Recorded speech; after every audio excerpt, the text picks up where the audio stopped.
Hey everybody, Ben here from DMC Films and Cinderblock Studios, and this is your comprehensive guide to acrylic paints. Acrylics are a fun and easy to use medium that can be enjoyed by all ages, from beginner to advanced and everywhere in between. So what is acrylic paint besides, maybe oils? Well, acrylic is made with a basic pigment and an acrylic polymer binder.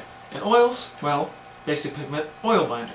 Regardless of what kind of paint you're using, you will notice a change in price depending on professional grade, student grade. What is the difference there? The cheaper the paint you have, you're going to start seeing things like fillers and water in it. That's what makes it so cheap. The more professional paint you get, you're looking at pretty much pure pigment and binder. You're really not seeing any fillers. Now every paint has its disadvantages. Acrylic dries very quickly and some people may not like that. And because it dries quickly, you may find that it's really hard to achieve that nice subtle blend. Also, it dries into things like canvas, and because canvas is fabric, if you get it on your clothes and it dries, it ain't coming out. Even with a few disadvantages, acrylics are way more versatile. They're great for beginners because they don't involve any kind of weird solvents or anything, and they're really easy to add nice quick layers. The versatility of acrylics is what makes them one of the most comparable mediums on the market. You're going to have gels, you're going to have mediums that you can use to really manipulate the paint and turn it into something incredibly new. A lot of times people are asking, what brushes do I need for acrylic paint? That's the glory of acrylic. You can use literally anything.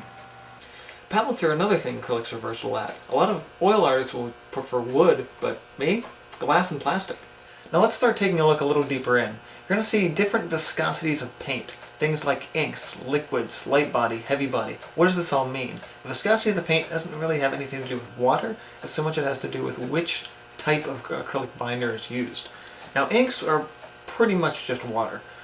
There is a little bit of the binder in it too, and you're going to find a really kind of thin acrylic ink in here, and that's about as thin of a consistency as you're going to get. Maybe airbrush is a little thinner than this.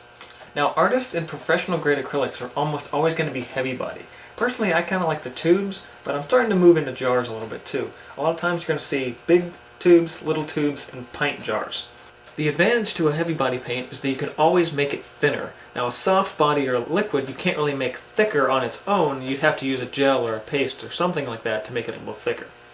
Now one of the most important things about learning about your paint is knowing what pigments are used in the paint. If you're switching from brand to brand and they think, okay, this hooker's green is just like that hooker's green. It may not be. On the back of every tube of paint is a list of what pigments are used. If the pigments are different and you switch brands in the middle of a painting, it can be really, really hazardous. Now if you've been painting for a while and you're looking for those top quality artist or professional acrylics, Liquid X Heavy Body, Golden, Utrecht, Blix. That's really all you need to know. Now I've talked a lot about versatility in this video, but exactly what am I talking about? I don't just mean canvas and paper that acrylic works on. I'm talking certain kinds of plastics, slate, certain kinds of stone, that kind of thing. Wood, fabric, literally anything you can think of, as long as your surface is prepped, you can paint it with acrylic. So let's review what we've learned. Acrylics are a versatile medium that are great for beginners and anywhere in between to advanced.